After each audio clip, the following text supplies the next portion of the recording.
Lee Too Deep. Hello dear friends. Too Deep and James life always has something like a ghost following and harming them, really not smooth.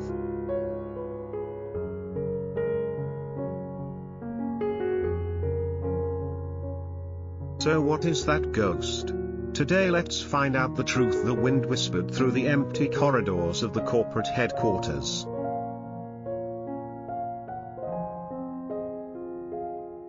Carrying with it secrets long buried. Outside the city lights, a storm was brewing, not just in the sky.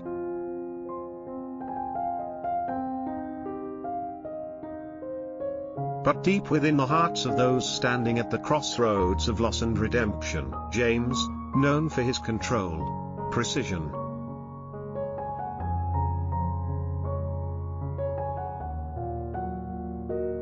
and calculated silence, was facing a night unlike any other. A phone call at midnight, a trembling voice, and suddenly everything collapsed. My name is James. And on that night, I realized the woman I once loved was caught in a darkness I never saw coming. And when I understood that, I became the storm I had spent my whole life avoiding. In an abandoned warehouse, flickering lights cast shadows on Too Deep's terrified face.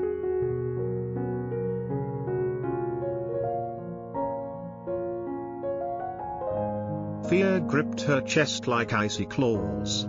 And there stood John. No longer the heartbroken man from the past, but a puppet of hatred.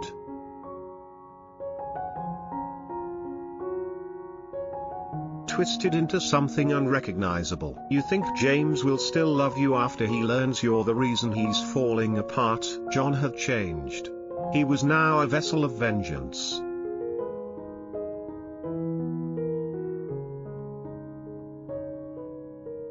Manipulated by a darker force, one known only as the Serpent. A shadowy figure whispering of blood debts, legacy, and justice long delayed.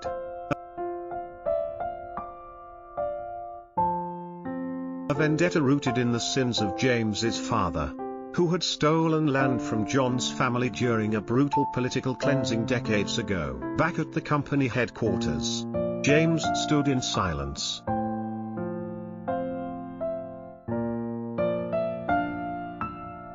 The board had cut off the crucial supply chain from Laos. The green building project, his pride, was falling apart. But something more vital was unraveling. Deep's life was in danger. Trang,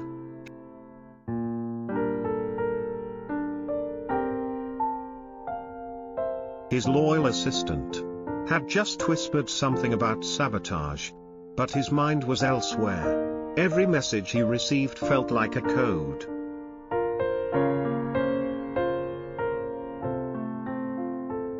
A warning, a cry for help, and above all, a question lingered like a thorn. Did she still belong to him? John's attacks were precise. He hit James's reputation.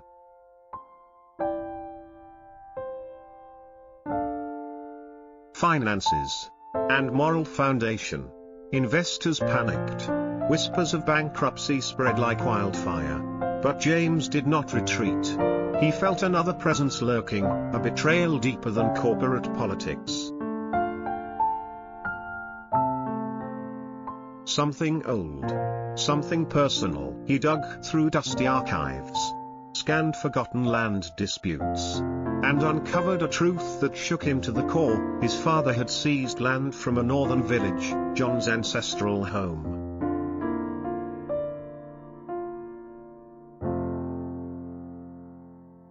And deeper still, he uncovered the identity of the mastermind, the Serpent. A phantom investor with ties to dozens of front companies. Bent not only on revenge against James but the complete eradication of his family line. Deep moved like a ghost through the glass corridors of the company. Everyone believed she had betrayed James.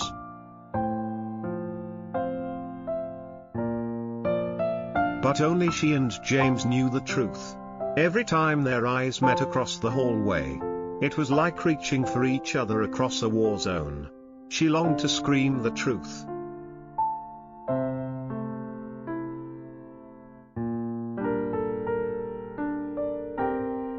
But if she did, John would kill James. Though he was drowning in pressure, James never once doubted her. And in her teary eyes, his unwavering trust was the only light she had left. James made his choice. No more waiting.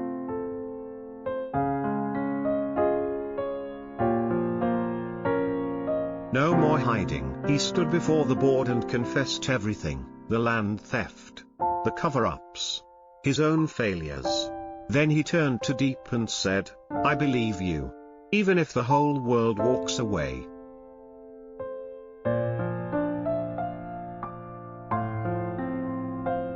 "I won't." That broke the last chain John held over her. Together, they laid a trap, not just for John, but for the serpent too. James pretended to lose.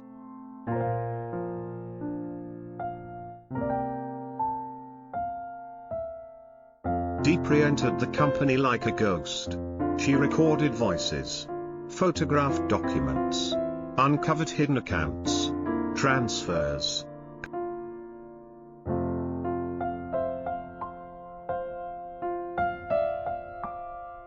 payoffs.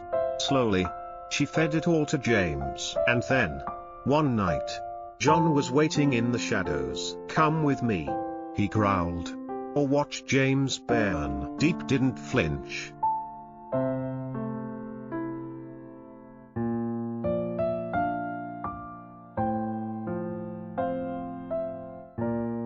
"He might fall, but he'll rise.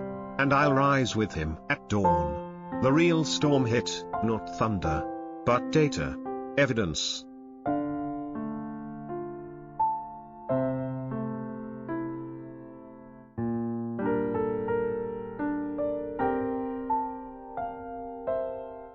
Exposes. Every inch of John's network and his ties to the serpent laid bare. But James went further. "My family once stole what was not theirs," he told the world. "I will not hide from it."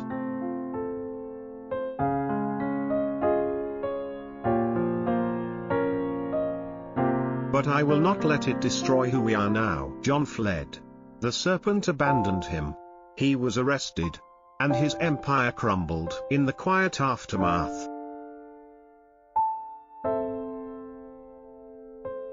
Deep found James at an old farm where it all began. She took his hand and whispered, "I'm pregnant." He pulled her into his arms.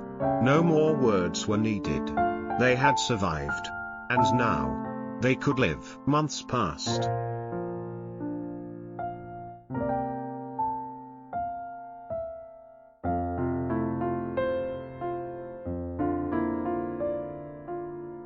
The company was rebuilt, not as a kingdom, but as a place of transparency and sustainability.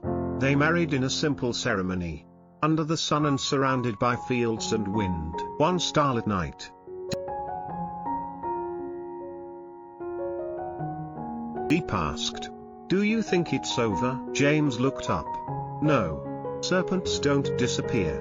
They evolve." A knock at the door. A woman stood outside, soaked in rain, clutching a backpack and a photograph. "Are you James Los Angeles?"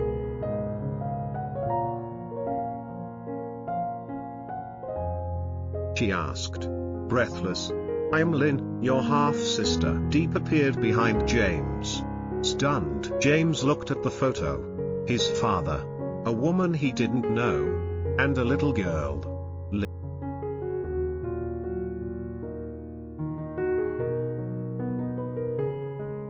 Lynn, "After your father did those terrible things," Lynn said, "he ran to my mother. And then he vanished again. I came here because someone's been following me. He calls himself the Black Fox." In an abandoned theater downtown,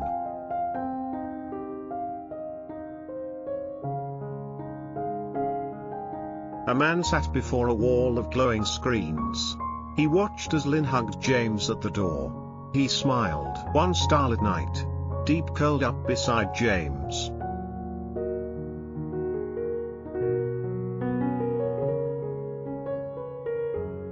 her fingers lightly tracing the contours of his hand. The wind outside rustled through the tall grass, and their newborn daughter slept soundly in the next room. "Do you think it's really over?"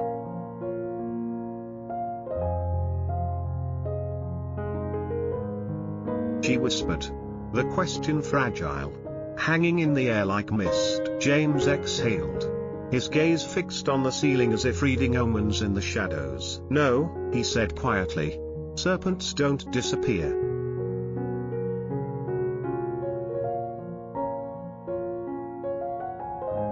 They evolve, then." As if summoned by fate itself. There was a knock at the door. It was soft, almost polite. But something in its rhythm made James's pulse skip.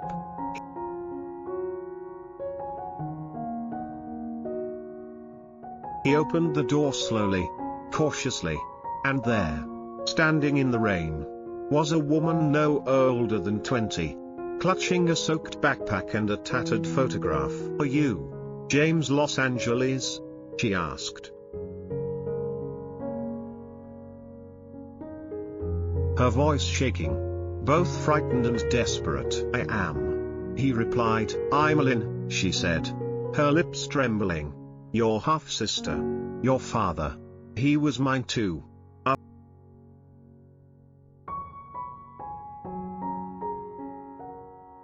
After he left your family, he came to mine. But then he vanished. And now, someone's been following me. A man. He calls himself the Black Fox." Behind James, Deep appeared in the doorway, startled.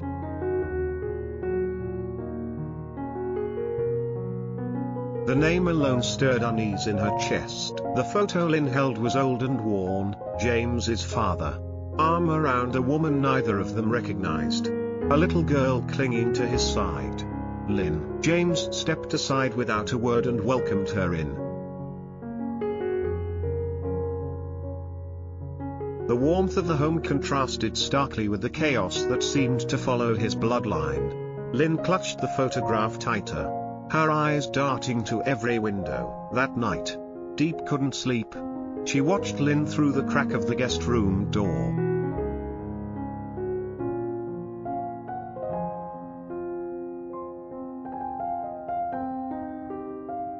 Something about her seemed too fragile.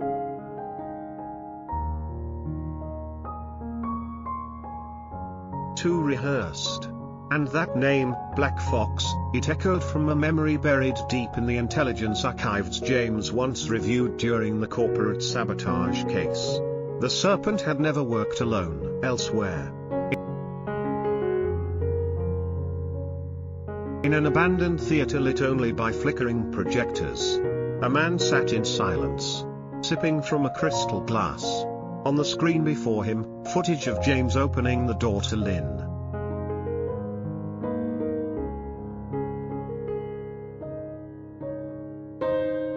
The man's face was concealed by a black half-mask shaped like a fox's snout.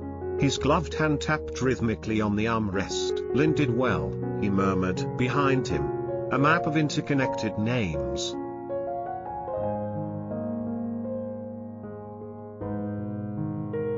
Photos and red threads covered the entire wall. James's face was at the center, but around it were new names. Deep, Lynn, Trang, and a final photo, one James had never seen.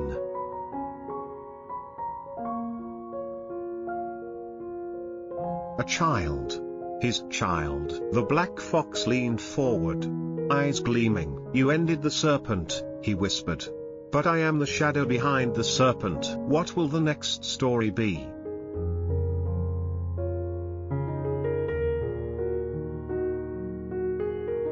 We will wait and see. Thank you very much. Wish my dear readers good health. Lee Too Deep. He clicked a remote. A hidden file decrypted on the screen. Footage. Secret tapes. A conversation between James's father and a man long believed dead. The conspiracy didn't end with land theft. It went deeper, into international trafficking. Shadow governments.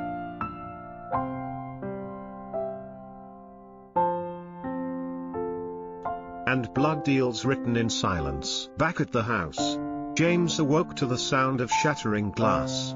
Deep sat upright in bed. Baby crying. Panic. He rushed out.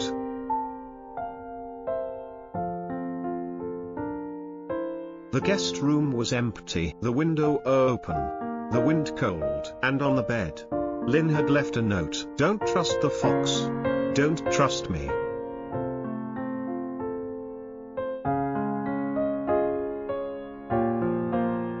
He has my mother. The room spun. James's past wasn't done with him. It had just sent a new piece onto the board. The game wasn't over. It had only just begun.